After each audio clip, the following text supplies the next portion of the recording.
رغم برودة الطقس إلا أن السيدة خديجة لم تفوت فرصة المشاركة في الصالونية الوطني للزربية والمنسج التقليدي الذي احتضنته ولاية غليزان في طبعته الأولى، فرصت زرابيها بمختلف أشكالها وألوانها المترجمة لتراث وأصالة ولاية الأغواط.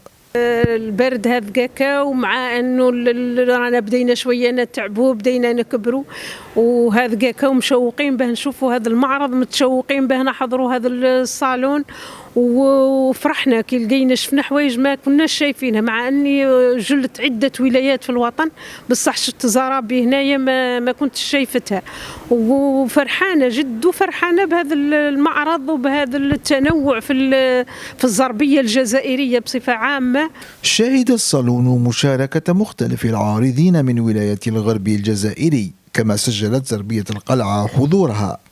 احنا كشابات غليزانيات حرفيات نمثلوا الزربيه الغليزانيه للقلعه، وكذلك نمثلوا الزربيه كذلك المحليه فاني لولايه غليزان.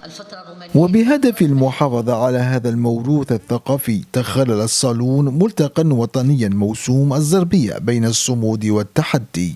أردناه أن يكون صمودا وتحدي لهذه الزربية التي تكاد تضمحل من الجزائر، رغم أن الزربية الجزائرية لها تاريخ عريق وعريق جدا. وإذا ما خصصنا زربية قلعة بني راشد، كانت تعتبر من أشهر الزرابي في الجزائر في الفترة العثمانية، وصدرت حتى للخارج. شاركت في هذا الصالون الوطني عدة ولايات، حوالي 6 ولايات شاركت معنا بزربيتها التي تميزها. هدف من هذا الصالون هو التعريف بمختلف الزرابي الوطنية.